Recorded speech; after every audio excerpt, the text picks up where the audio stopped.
Welcome to the Sound Health Network's webinar series.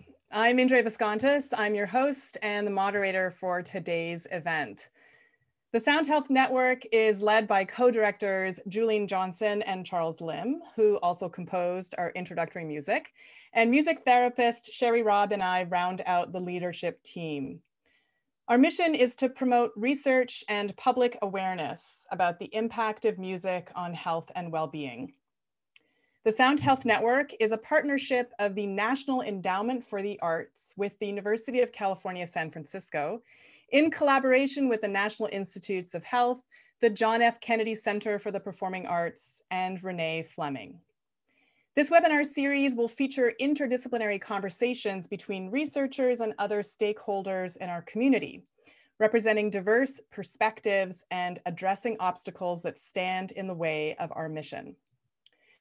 This week, we're going to discuss how researchers partner with music organizations to gauge the effectiveness of music interventions. We'll be focusing on programs designed to harness and evaluate the power of music training to foster brain development in children. If you missed it, we featured the Youth Orchestra of LA and the Harmony Project in our monthly newsletter. But let me introduce our webinar panelists for today. Elsje Kibler-Vermaas is the Vice President of Learning for the Los Angeles Philharmonic, where she oversees all LA Phil learning initiatives, including YOLA, the Youth Orchestra Los Angeles, and YOLA National.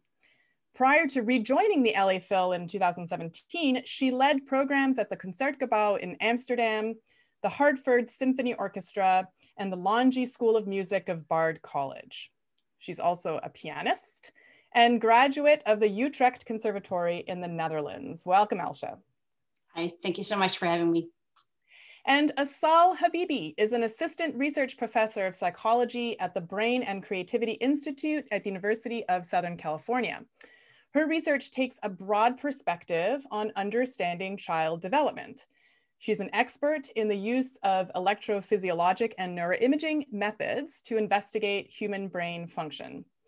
She completed her doctoral work at the UC Irvine Department of Cognitive Science and is the lead investigator of a 5-year longitudinal study in collaboration with the LA Phil and YOLA, investigating the effects of early childhood music training on the development of brain function and structure, as well as cognitive, emotional, and social development. Assal is also a classically trained pianist and has many years of musical teaching experience with children. Welcome, Assal. Thank you for having me. Pleasure to be here. So just for our other webinar participants, if you have any questions, please feel free to ask them in the Q&A box at the bottom of your screen. I'll be monitoring those as we go along, and we'll try to get to as many of them as possible. So welcome to all of you as well. So Elsje, I want to start with getting a little bit of perspective historically in terms of the YOLA program. So tell us a little bit about it, how it started, and what its mission is. Sure. Yeah, I think a little context is good. So YOLA, first of all, stands for Youth Orchestra Los Angeles. YOLA is the acronym. And it's the LA Phil's flagship learning and community program. We started back in 2007, shortly before our music and artistic director, Gustavo Dudamel, joined us, who grew up in a similar program to YOLA. And now we're already in our 14th season. So YOLA, with its community partners, has had the honor of engaging with thousands, really, of students and their families and communities across LA. And today, YOLA is a core part of the LA Phil's DNA, and it's a major component of how we deliver our mission as a nonprofit and as a community resource. So I'll also tell a little bit, just because, you know, like if you've not seen YOLA in action or have heard about it, just for more context, so YOLA provides young people ages 5 through 18 with free instruments, after school music instruction up to 12 to 18 hours a week. So it's very intensive. Also academic tutoring, college prep, a lot of performance opportunity. But it also teaches more than music, which I think is important for this conversation today too. It's about developing the whole child. And in this way, we look at YOLA as a creative youth development program. And we YOLA is mostly an after-school program. And as we know, how students spend time outside of the classroom after school has a tremendous impact on what they also achieve in school and in life. So quality expanded learning opportunities, extend learning and positive youth development beyond the school bell, and engage students who otherwise might be left behind. And so how do students enroll in the program? How do they get in? Oh, great question. Well, first of all, we're in different locations in LA. Right now we have 4 sites in LA, and soon we'll be opening up a 5th site in Inglewood in its own home. So it's a very community-based neighborhood program. So there's no prior experience needed to be part of the program. I think that's a very important part. It's an access program, and it's free of charge. So it's really a registration process and very community-based.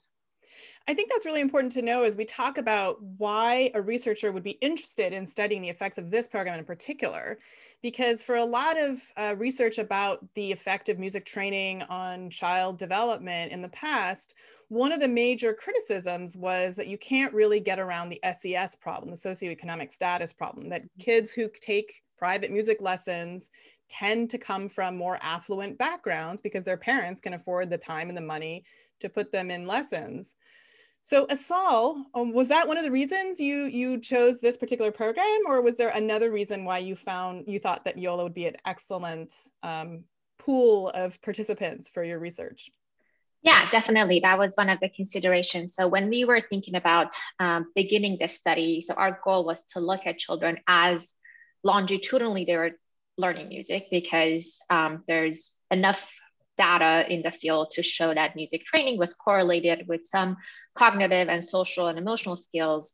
What was not really clear is that whether some of those effects were predisposed genetic effects or as a result of training. So our idea was recruiting a group of students and test them prior to training and then follow them systematically and to see what happens.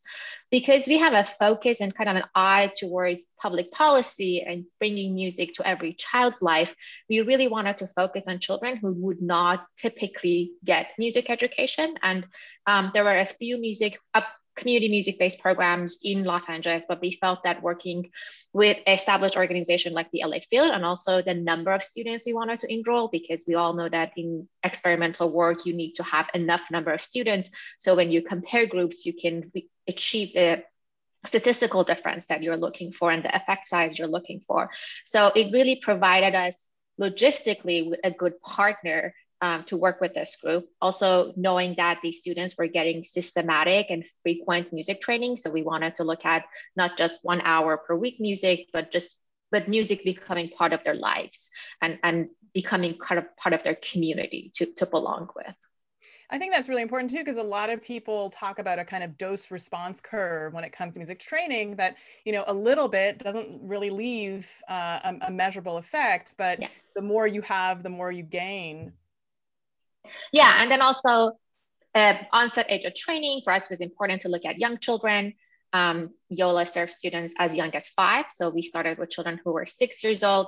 And then the other thing I wanted to emphasize was we have a very kind of particular interest in social aspect of music, kind of like music as the reason for like social bonding within our human evolution. And YOLA had this particular program of group music training, that social interaction is kind of the core of the program. And that was really an interest for us to see how that translates into social skills and social emotional well-being in children, because these are like some of the skills that we want all children to learn through their education. Yeah, so there's a question already from our attendees asking about what age should a child learn to start to play music in terms of how that might affect the developing brain. I imagine, you know, we can talk about when they come into YOLA, but there's also, of course, work on kids that are as young as 6 months old and how that works. So I wonder, Assal, if you could just give us a kind of little overview of you know, an answer to this question. Is there a particular age at which people should start, or by which they need to start in order to see some of these effects?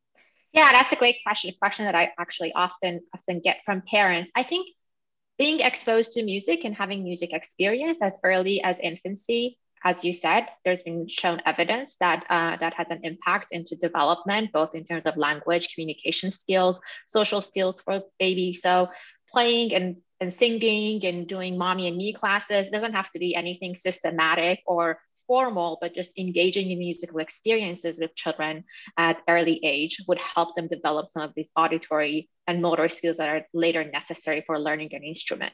And in terms of instrument learning, I think children should be at the age that they have the motor capacity to play music. So probably 4 or 5 would be a good age to start. And then just going from there. But I think engagement with music, being kind of exposed to music, being part of a choir, being part of singing, even just playing instruments around home with one's children would probably have impacts that would be long-term and also kind of create the foundation for pitch processing, rhythm learning, all of those things that we know are important in terms of music learning. And I just want to make the point, though, for parents whose children are older than this, you know, it's not necessarily that it's too late at some point. Exactly. There's always a benefit to be gained. Even for older adults, I think music can benefit across the lifespan. And that's also how to kind of follow up on like what enrollment is, but that's also how we approach YOLA too. I mean, we do start or we accept students at a very young age in the program, but also if a student at a later age is interested and has not had any background yet, is still welcome to join. That's really excellent to hear, because I think a lot of parents feel like they missed the window, and especially with the pandemic, without, you know, a lot of kids don't do well unless they are in in-person music lessons, and to feel as if you've missed this critical window, I think can make a lot of parents feel very guilty. So Elsje, let me ask you a question about partnering with a research institution or a university, because I can imagine there are a number of organizations that would shy away from this, since, you know, what happens if the results come out non-significant or even negative? What does that mean for an institution that relies either on donors or other sources of funding, you know, for their very existence? So tell us about what led the LA Phil to agree to this in the first place. And were there any of these concerns shared in those early days? It's interesting actually that you bring up funders, because we actually find it so interesting to also learn so much from Assal and the research study right now, and information that we can actually share with our funders, to be honest. I mean, yes, there's a financial perspective of actually committing to doing such a study together, but I think in our communication and in our narrative, if you will, as we talk about the impact, it's a very positive relationship in with our funders to be able to communicate back. But to back up a little bit, I think, you know, we really look at YOLA as a laboratory, and the LA Phil over the last 14 years has invested hugely in YOLA, and we know that it's made a profound impact in the life of students and families. But we also know that as one organization, I mean, obviously with our community partners who are operating the program, we can't really make societal change happen if we're thinking at it from maybe even from an advocacy point of view, but we can demonstrate the effectiveness of intensive music instruction. And at this point, there is decades, of course, worth of anecdotal evidence that attests to the transformative power of YOLA and programs like YOLA, but measuring YOLA's effect on all these things that we were talking about, the social, emotional, cognitive development of young musicians, but also the wider community impact, that's a whole other matter. So it was really important for us to partner with a leading research institution like the USC Brain and Creativity Institutes.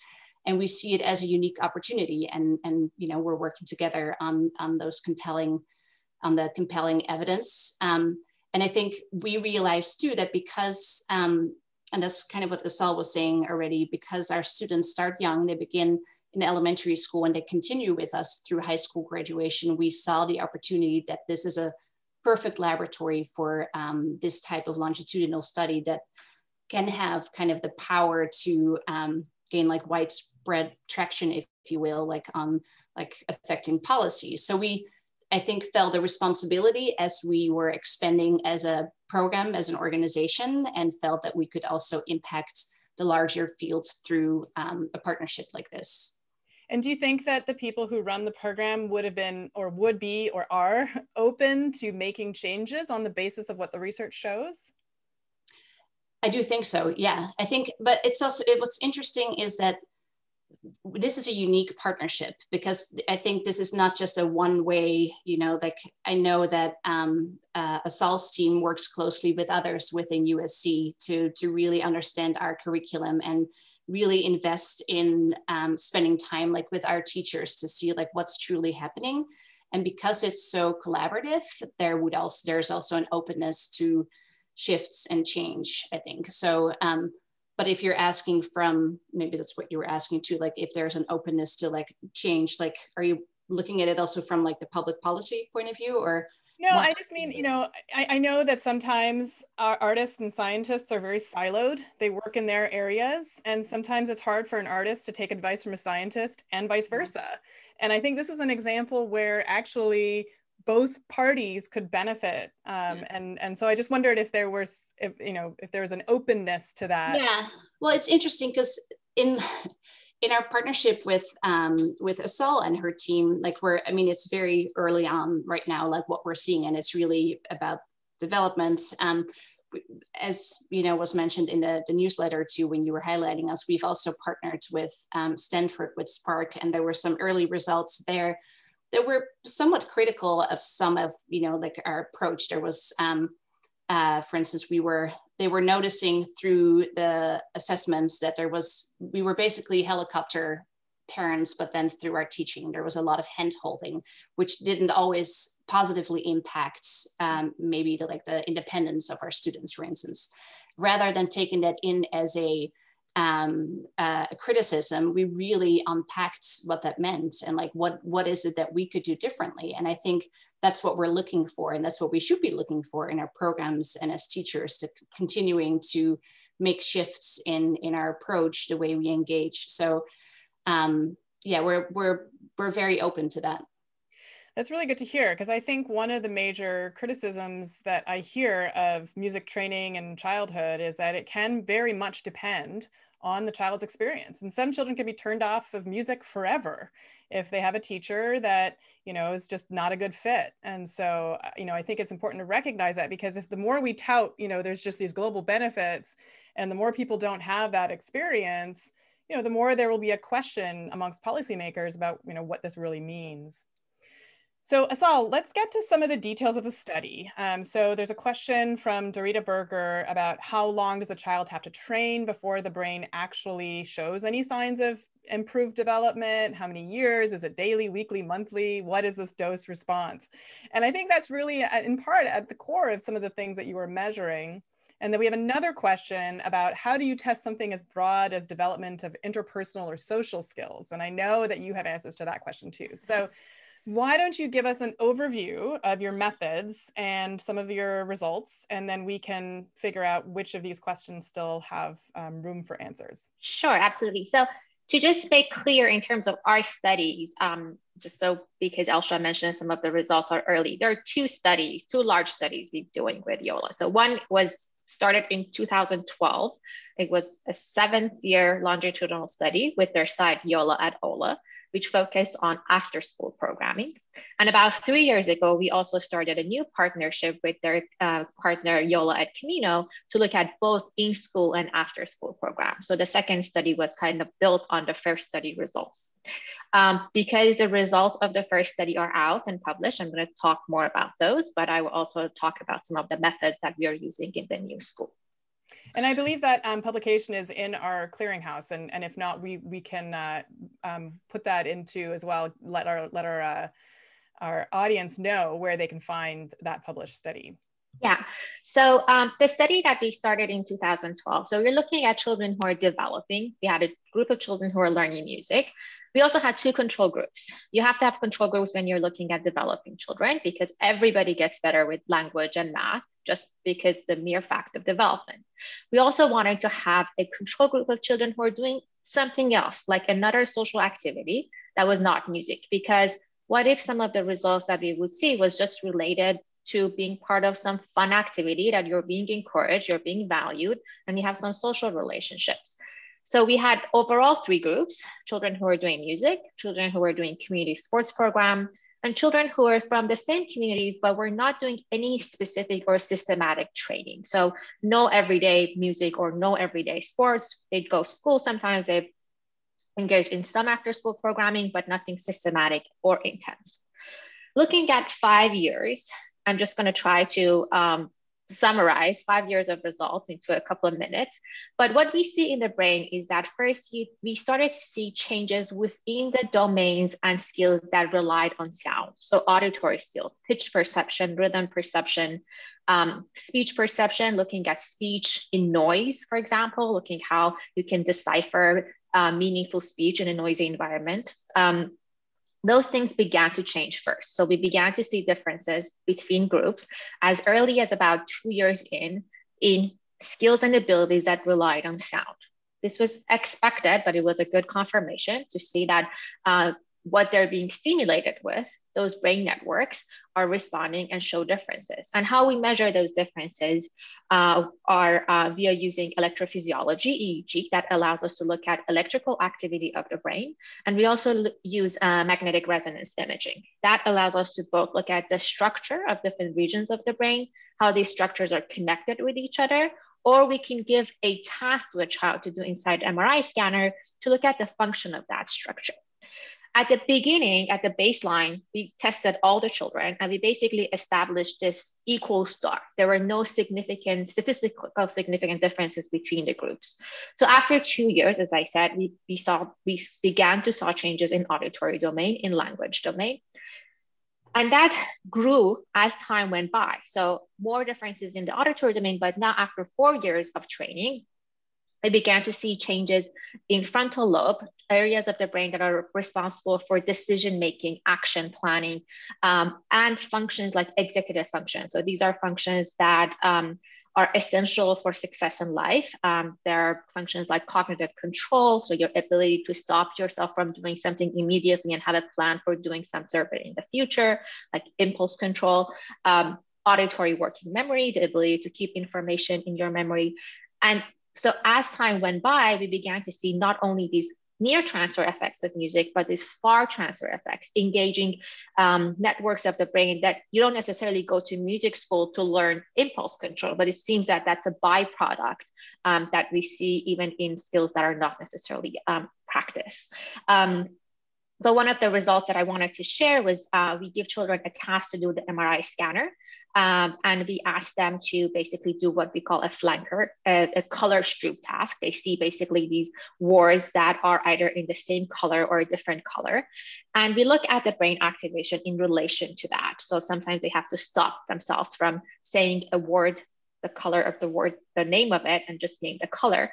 And I'm just going to share the results in terms of these from the brain images. So you're looking at the left hemisphere and the right hemisphere, and you're looking at the frontal regions of the brain. And this is at times when one had to stop themselves from doing something compared to when there were congruent trials and they didn't have to stop themselves from doing. So kind of measuring inhibition and cognitive control.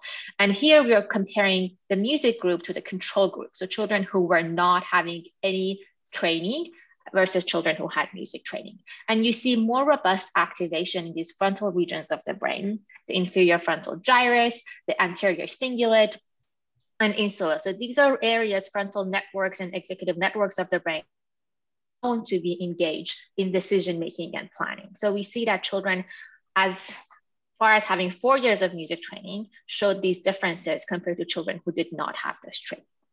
We also saw differences in terms of connectivity. So there's this white matter pathways that connect the different parts of the brain to each other. One of these large bundles of pathway is the corpus callosum. You're looking at the brain from the top here. So the top of the page is the back of the brain, and the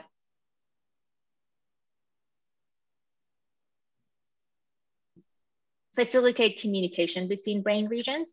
And when we looked at children after 4 years of training, there were more connectivity, more robust connectivity between the frontal regions of the brain, the sensory areas, and the motor areas for children who have had music training. So what does that mean? It is like more integration and more communication between the two hemispheres of the brain compared to the ones who did not have any training. So basically, just to summarize, is that the change was gradual. The change was kind of started from auditory areas, but by the end of 5 years, we kind of see this kind of global change within the brain and also in skills and abilities that are not necessarily practiced with music. So we have a couple of, I think, follow-up questions. So in terms of how did you know it was due to the music engagement and not something else? I mean, that is where your other active control groups come in, right? So do you want to just tell us again? So in all of our analysis, we look at all three groups and compare music to sports and music to control. And I have to say, when it comes to more auditory and language differences, the music children who have had music training by far always were significantly different compared to the other two groups.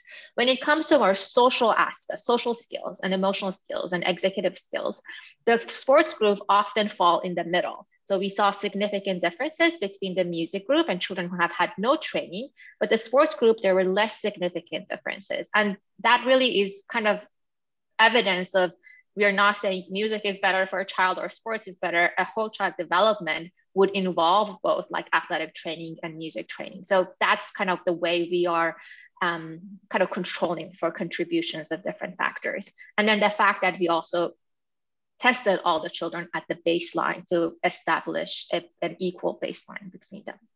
You know, it also seconds this idea that music is generally a social activity, that, you know, in terms of its evolutionary history, in terms of its impact now too, is that it has this sort of outsized impact on some of these social variables. Yeah.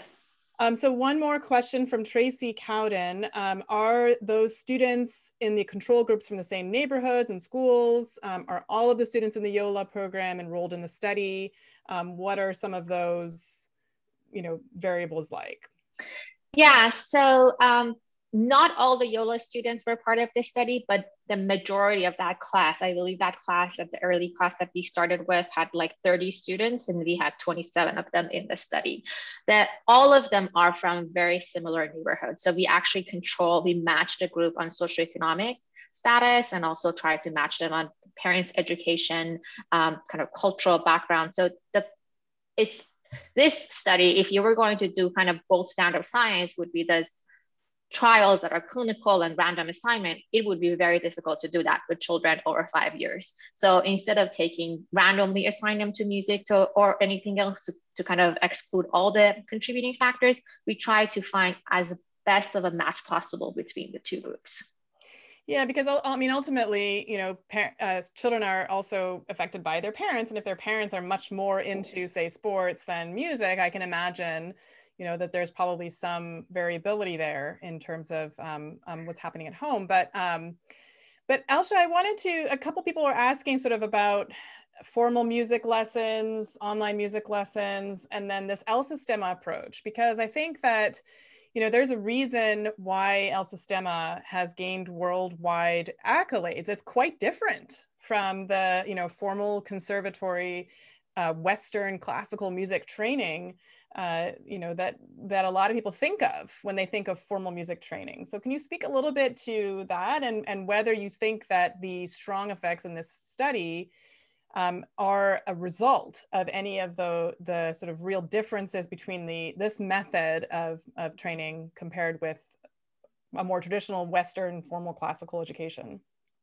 Sure. I mean, the things that come up for me in that question, or in the answer, I guess more so, is the fact like how intensive the program is, the offerings, the fact that, like I said earlier, you know, the students are with us 12 to 18 hours a week. So that's 4 to 5 days after school usually. And so it's a big part of who they are and what they do. It's not I go to my community music school and I get my 1 hour piano lesson and then we go home, or and it's a very communal activity too. It's very focused on ensemble instruction. So a lot of it is done in a group setting, which is really, I think, at the core of what we do, beyond the fact that we're really thinking about the whole child. But from an instructional point of view, it's very much about being in it together. So it's very So there's in a way a lot of similarity with more traditional Western music education instruction, but it's very much based on that learning within the ensemble. We've adapted that too. We know that, like there's a reason that has been a lot of focus, of course, also on private instruction on your violin. So for us, we've added that to our offerings. So it's really important that there's a variety of activities, as in like a student is part of an orchestra, is also having private lessons with an LA Phil musician, for instance, or is in a choir, but also is part of a leadership training. So I think that holistic approach is really important. And I think that's very much also what we've learned from Venezuela, for instance, where El Sistema was founded. Again, the focus on the well-being of both the child, but also its community and the community impact. And I think these are all elements that I think translate into how Assal and her team are thinking about the research study to like beyond the music making, what else is happening. And we should say that there are also, I mean, even though El Sistema is now a very well-known approach, there are a lot of approaches that are similar in their use of group music ensemble making. Sure. Yeah. That don't necessarily, I mean, they might now even talk about El Sistema since it's gotten such great press. But they're like the Harmony Project is a similar idea where you put kids together in an orchestra, and they also consider themselves part of the El Sistema approach. But there are other, like School of Rock and other programs like that, which have the same goal of, making sure that the kids play in ensembles early on rather than, siloed in their own practice room. Yeah, and I think the similarity with, like Harmony Project is obviously one of our partners, our founding partner at our first site also, but is the fact that it's an access program. So I think that's also, there's no tuition, it's for those who otherwise would not have access to music education, and really thinking about that being everyone's right to be able to be part of it. So Assal, there's a question also in the chat I wondered if you could speak to, which is what about other kinds of ensemble activities? And we talked about sports, but what about ones that are more specific to the creative arts, like theater, for example? Do you have any sense of whether an active control group that included a theater troupe would also show differences, or what do you know about that sort of? Yeah, so that's a great question. And I know researchers often kind of struggle and kind of think a lot about what is the best active control group that you can match.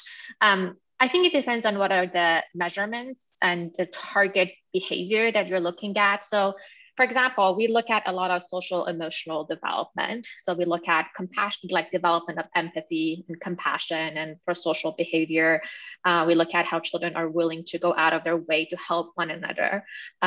So basically manipulating experiments in the lab. So for example, a skill like empathy is kind of recognizing another person's emotional state and sharing that emotional state. We have results from our work with YOLA that shows that children who have had music training after 3 to 4 years of music training score better on empathy measures compared to children who did not have music training. And if you think about it, when you're playing music, especially in an ensemble, you're very emotionally engaged with others. You look at the emotional, like facial expression of other musicians, you're kind of on the same emotional theme and try to keep the theme going. But at the same time, for example, theater would have probably very similar benefits because you are putting yourself in another person's shoes when you're acting. You're taking their narrative perspective. And I know that there's been work, Talia Goldstein's work, for example, that has shown that children who did, I think it's like 10 to 12 weeks of theater training also show improvements in perspective taking and empathy. So I think it really depends on the measure of interest.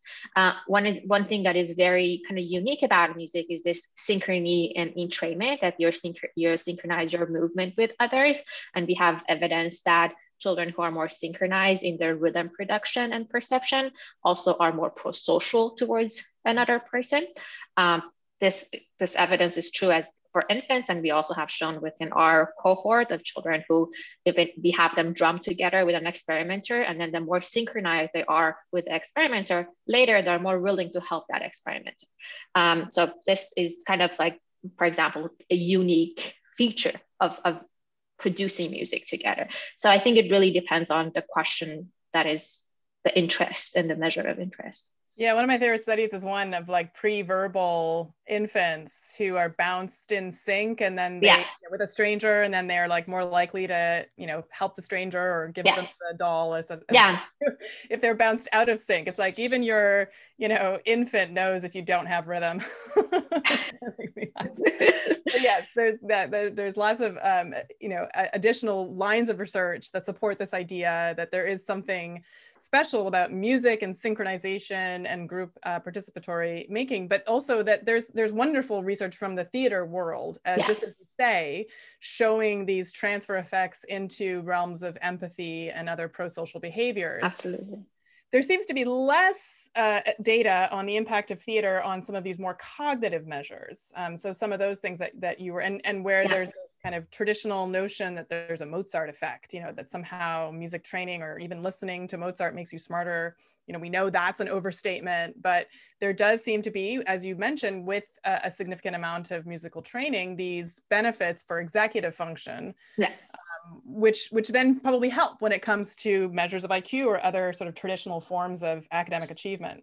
Absolutely. And that's one of the things actually that we are, because for this new Camino study, like YOLA at Camino, we're working within a school. We also have kind of the luxury to look at academic achievement within the school and the students who attend that school. Because with the old study, children went to different schools and we didn't have like a standard way of looking at it. But right now, kind of showing up to school, how they do at different classes are all kind of variables of interest that we are actively collecting within this new study. So there's another question from Julianne Papadopoulos about the long-term effects. I mean, I know already a 5-year longitudinal study seems like a huge undertaking for a researcher. And I know that, you know, the Harmony Project for sure has been around in Dr. Krause's lab at Northeastern, I always get those. Northwestern, thank you, has been studying this for many years, and they show, you know, higher graduation rates and other benefits. I'm wondering if you can speak to any of the anything we know about results later in life from these programs. So yeah, I think you mentioned the studies are ongoing. Our study, we planned it for 5 years. Last year, we collected our 7th year data set. The last 2 years of the study was actually supported by the National Endowment of the Arts, looking at, so for example, we've seen cognitive control and inhibition when kids were within their elementary school, but does that translate to a behavior when your social environment becomes more complex in middle school? In middle school, you are at a place that you choose peer groups, you have kind of the independence to kind of show up to class, to pay attention. So do these skills that they learned during elementary school help them do better during middle school? And we actually just finished collecting that data for the 7th year cohort last March, and we are looking at some of the results, and it seems that we have some benefits that continues as a result of music training. So we followed those kids for 7 years. I hope that I continue to follow them because I've known them from age 6. And they all turn into absolutely amazing human beings and also great musicians. I think that's one of the things that's important for me within YOLA, is that we don't expect all of them to become star musicians. We're not going to have hundreds and hundreds of Gustavo Dudamels, but they're all great human beings that have shared this appreciation and value for music and use music as a way to regulate their emotion and connect with others, and also have benefits in their cognitive and kind of academic domain. So, and there's, you know, there's a lot of anecdotal evidence too, like Bill Clinton, for example, attributes his ability to have become president to the fact that he took music lessons. So that's a kind of another extreme example. Elsje, did you have a comment about that? Yeah, well, Bill Clinton I could talk about, but that's not the focus here. But no, I also wanted to mention, as you know, we're also engaged with Stanford Center for Social Psychological Answers to Real World Questions, SPARC. And just to mention there, where the second phase of the study with them is also testing the impact of YOLA students' transfer of learning from YOLA to their experiences in college. So we're there, so it's different. It's not as focused on obviously the development of the brain or just in general youth development or childhood development, but more so on like very practical skills and like how does it now carry over into you know, as they've matured out of the program into like real life, basically. So I think it's interesting to see where we get with that as well. And we know that they found already that YOLA, and I think it was mentioned earlier, it helps with cultivating failure mindsets, but also has been shown to promote resilience and perseverance later in life. So that's been the focus there a little bit. So Suma asks, would it be possible to have the children serve as their own controls? And the problem there, of course, is that children change. And so it's hard to attribute any change to the program rather than just development. Absolutely. So before the webinar, we were talking about how the pandemic has affected organizations like the LA Phil, but also research. And Susan Bruckner asks about whether or not YOLA has been able to continue in-person rehearsals. I'm assuming no during COVID, and how this has affected the results of the longitudinal study. I'm sure, Assal, this is something that you've grieved about a lot after all that work. What now you have this big confound of a pandemic in the middle of your longitudinal study. So how are you both handling that? Let's start with Assal, telling us about sort of the practicality of the research, and then we can talk to Elsje about the pivot. Yeah, so I mean, it was inevitable. It was not within our control. It's universal, so it affected everybody. So in that way, that was kind of an effect that we don't have it specific to one group. Elsje will speak to the program kind of migrating to be online and the kids kind of continuing their music training. We stopped collecting data by about 4 months or so at the beginning of the pandemic because we just could not have anybody come to our lab. So maybe our second year data collection was postponed a little bit, but since the end of the summer, we were able to obtain permission to bring families back to the lab at a kind of reduced capacity. So instead of having like 3 scans per day, we had 1 scan per day and full on protection for our staff and also for children. So in that sense, we've been kind of successful in collecting MRI and EEG data. And then that kind of pushed us to move a lot of our assessment that can be done online to an online platform. And so we've been collecting kind of behavioral measures of cognitive and social development online, and then children come in for their neuroimaging assessments. The other thing is that I actually recently had with my group a meeting with the teachers of YOLA at Camino who are providing these online classes, and we got really good feedback of what are the things that they were successful in teaching, and in some ways they actually thought it was better to teach online that they discovered, and then what are the things that they feel that children would have to catch up with when they come back. So I think what is helping us is this continuous communication. We talk a lot, Elsje and I talk about, but also our teams talk a lot. And then, so I wanted to make sure that for next year assessment, we're not going to be assessing things that children did not learn. So this was in our curriculum, but we have to be flexible. And I think those communication back and forth really help us to understand what they have been doing. And then we also collect a lot of data from the kids in terms of how does the pandemic affecting their social and personal life? A lot of these kids coming from families that kind of disproportionately being affected and impacted by the pandemic in Los Angeles. So it's also important for us that if a child had a loss in the family or severe kind of economical impact, measuring cognitive abilities and social abilities would be different from that child. So kind of gathering as much as information. So 2 years from now, we can make sense of the data that we collected this year.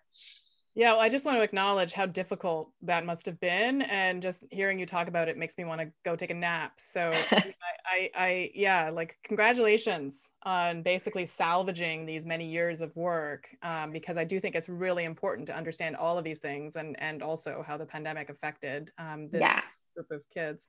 Thank you. Really kudos to a wonderful team of research assistants and research coordinators and students. And if I can add too, I mean, I found it interesting that early on in the pandemic, Assal described like the extra work that you were doing, like the additional surveys and assessments as almost its own intervention, just so that you can really like capture what's happening in this moment and see how that translates. I mean, I'm not saying this from a research point of view, but just like this moment in time. And I have found as BCI's partner that it's really helped us in understanding what was really happening in our online instruction, actually. So it's kind of I mean, I will not want us to be in this situation ever again, but it was an added bonus in a way, you know, learning all these extra things, because I mean, you asked what we did in this time, and yes, we did transfer like within 48 hours pretty much of the schools closing here in LA. We transferred everything online, and it was really driven by our teachers mostly, who just wanted to make sure there was no disruption in instruction, because our teachers are more to our students than being teachers. They're mentors. They're really important continuity in the lives of our students. And so we manage through digital platforms and other ways. And I love hearing Assal say like what she's learning from the teachers too, you know, like how actually we feel there was a lot of progress made.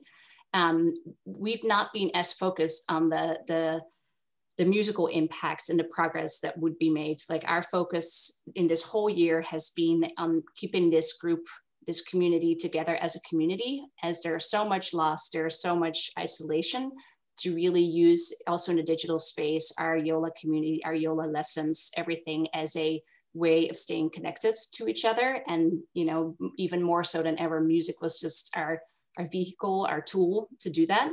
So it's been interesting to see that develop. I mean, I think you've highlighted another kind of variable that maybe gets forgotten, which is that music teachers are often more than just teachers. I mean, a lot of great teachers, not just music teachers, become kind of therapists and, you know, play other roles in the lives of children. But I think for a lot of at least musically oriented kids, their music teacher can be one of the most important influences of their entire life. And I think it does speak to the empathy and social side of it, that there is this other bond that children make with their music teachers. So Elsje, someone is asking about the age of the children, the amount of weekly musical exposure, and the length of time. And I know that this is a program that spans a big area. And then so I wondered if you could answer that question while also telling us how then you pivoted online and whether it was more or less effective for the different groups of kids, say younger, middle school, high school, et cetera. Yeah, that's a great question. Yeah, so our Camino Nuevo site where Assal's doing the study, that's actually our youngest site. We start very early, like in kinder and first grades, but usually it's first grade through 12th grades. I think what's important to know, we talked about it already, that the students stay with us for a long period of time, like all these years, YOLA is part of their lives. We, in the after school programs, it's about 3-4 hours for the older students. And that's mostly also because the older they get, the more kind of like topics or classes are added, things like college preparation or like the leadership training that I talked about before, where the younger students are much more focused on initially on movements, getting to know the instruments, those types of things. So it kind of like gradually builds the older the students gets and the longer they've been in the program. Looking at like what was really being offered in the digital space is that there's, obviously music making on Zoom is not your ideal situation. So we've not actually made music as an ensemble at all, but we've done a lot where we, had certain platforms or programs where they could record themselves. It was put together, they could listen to the recordings together, or we have group lessons where, and it's just amazing, by the way, how the teachers just figure it out, but like where, like you mute one student while the other is playing and you still hear everything together. So there's a lot of new techniques that they use and are very comfortable with. And one other thing that we actually found really interesting and has helped us is that our teachers have been able to do a little bit more individualized instruction and really gearing towards like what the students needed in this moment, which sometimes was actually doing a cooking class together, baking cookies, or doing something completely different that we would not have done probably in a regular setting. So that also brings me to this question of, well, I have two questions. One is a technical one. I know that for a lot of music teachers, for a lot of ensembles, the latency is a really big issue when you're trying to make music online. So there have been a number of solutions. I know the NEC has a huge program with SoundJack, which is a type of, software to reduce latency. If anyone's interested, you should look up Ian Howell's work at the NAC, or the San Francisco Conservatory of Music, where I have an affiliation, uses the Dante system, which is a system, but you have to be in person for it to work, but not in the same room. Did you use any of these kinds of tools, and did you find any of them more or less effective? Yeah, it's so interesting.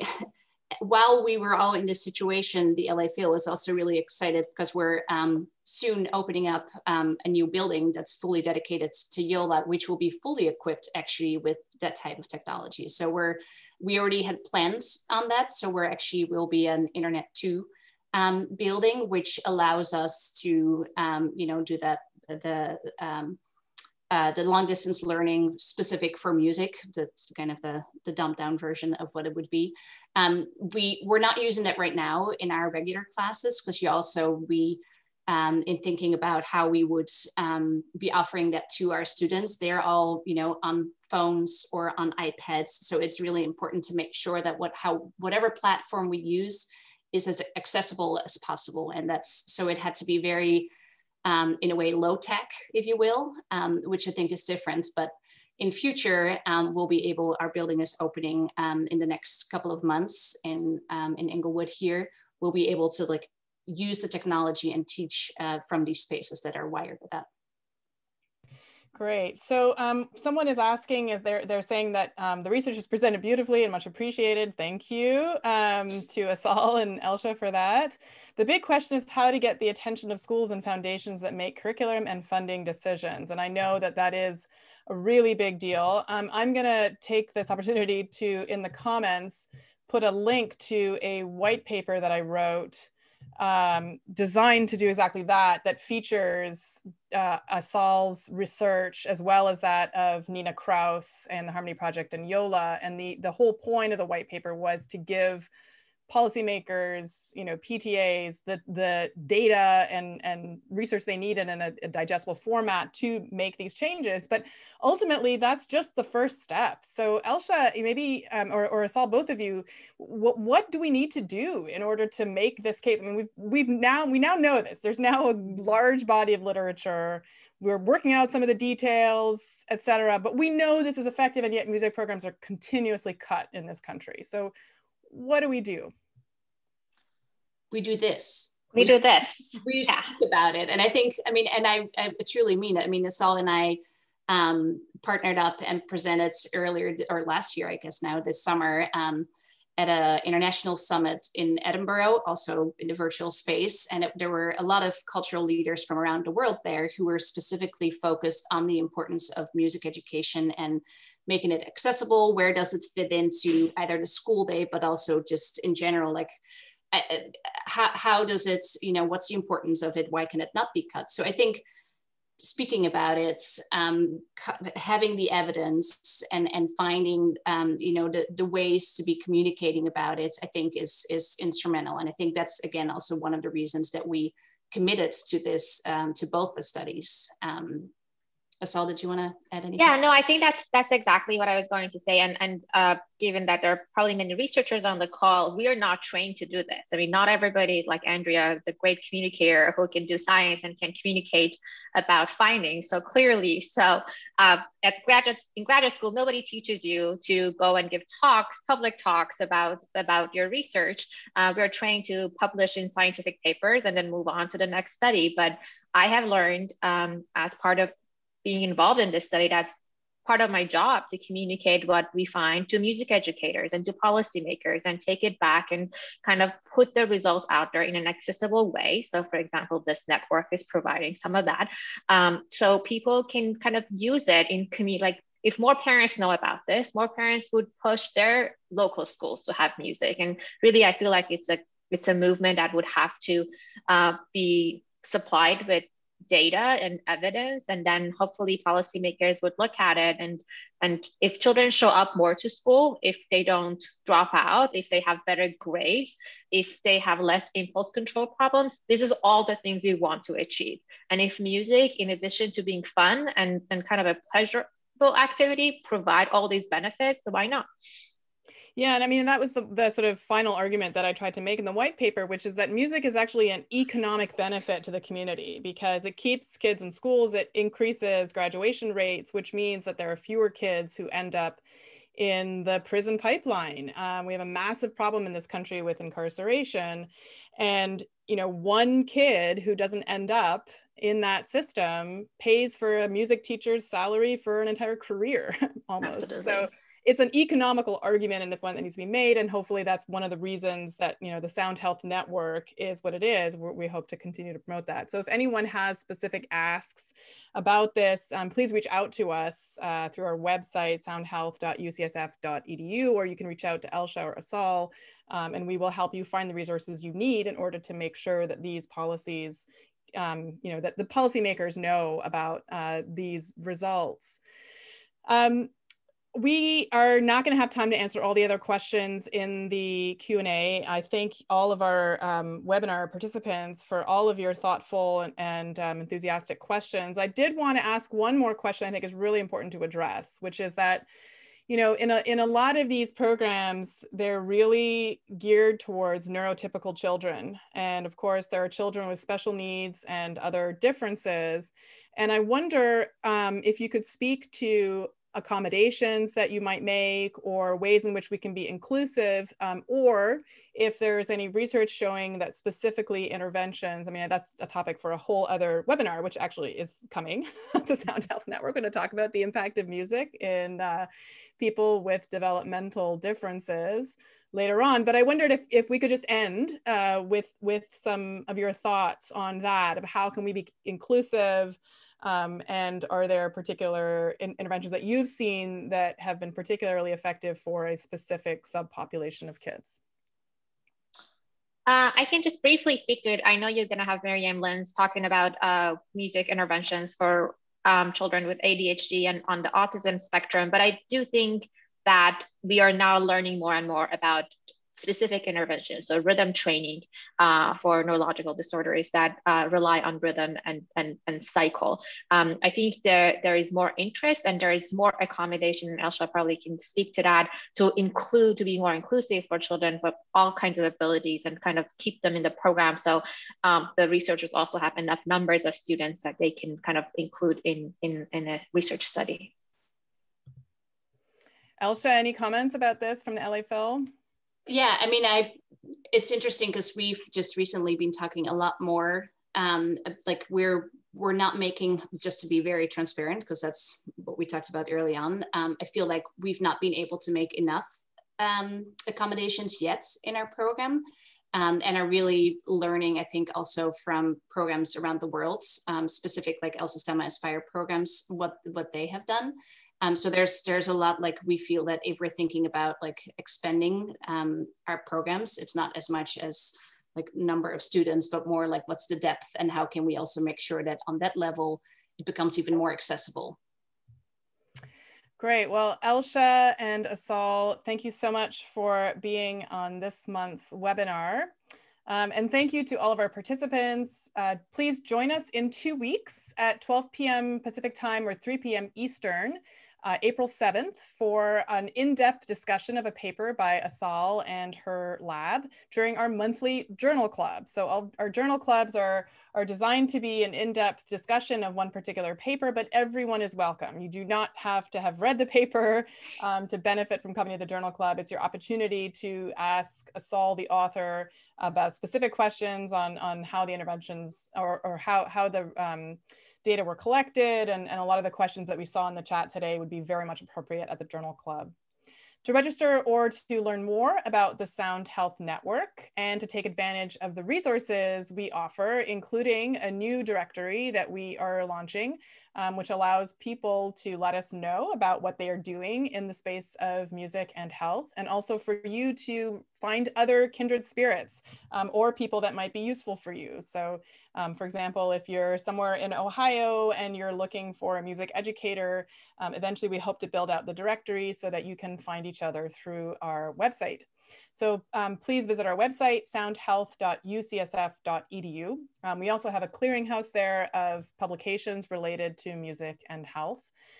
You can also engage with us through our social media accounts at Sound Health Net on Twitter, Facebook, and Instagram. And you can watch our archived content, including this particular webinar, on our YouTube channel. So thank you very much, and I will see you next month. Thank you. Bye.